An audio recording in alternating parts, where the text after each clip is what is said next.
سلام، امیدوارم حالتون خوب باشه. این دفعه با یه ویدیو متفاوت اومدم. بعد ممنون میشم که راجع به موضوعی که میخوام باش صحبت کنم شما هم تعامل داشته باشید با من. کلا هر لایک، کامنت، سابسکرایبی که میکنید واقعا صمیمانه از ته قلبم ازتون ممنونم. مرسی که اینقدر خوشقلب و مهربونید و حمایت میکنید. داشتم یه سریالی نگاه میکردم به اسم سریال جزرومند.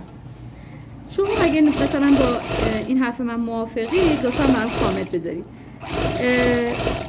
اون صدای چرخ اذیت نکنه. خب بعدم کار میکنم. یه سوال داشتم. ببینید من این سریال دارم نگاه میکنم به اسم جزرومند. توی این سریال یه دختر خانومی هست که بعد از که پدرش فوت میکنه میره سراغ رئیس شرکت که پدرش توش کار میکرد، بهش میگه که آره لطفا به من یه کاری بده. رئیس شرکت بهش کار میده تو همون بدون اینکه تجربه خاصی داشته باشه، بدون اینکه مثلا قبلا تو فضا کار کرده باشه.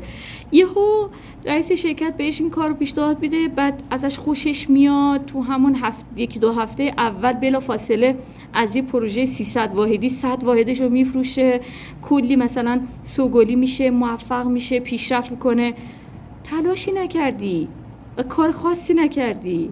مثلا هر کس هم بخواد بره تو همچی فضای کار کنه، خب حداقلش 6 ماه میگذره تا میتونی تو مثلا خب تو که قبلا توی فضا کار نکردی، تو که قبلا مثلا شناختی نسبت به این مجموعه نداشتی، چه جوری مثلا تو یکی دو هفته اول 100 واحد فروختی؟ اونش اشکال نداره، میگیم مثلا زائیده ذهن کارگردان و نویسنده و این چیزاست. خب ولی میخوام بگم چرا همچین موقعیتایی خب تو زندگی ما پیش نمیاد، تو زندگی واقعی. یکی بیاد به من بگه بیا مثلا بشین پشت فلان میز این کارو بکن اون کارو بکن، بعد مثلا موفق بشیم، پیشرفت کنیم. خیلی جالبه برام. بعد یه رئیس شرکت ازش خوشش بیاد، بعد دلش بخواد باهاش ازدواج کنه، بهش پیشنهاد ازدواج بده یا هر چیزی. خیلی برام جالبه. لطفا من کامنت بذارید شما هم همین چه حسی دارین؟ احساس می‌کنید همه این چیزا تو فیلماست؟ تو زندگی واقعی هم اصلا همین چیزی نیست که یه نفر نده نشناخته بیارن بذارن پشت یه میز دهن پر کن؟ ممنون میشم. مرسی.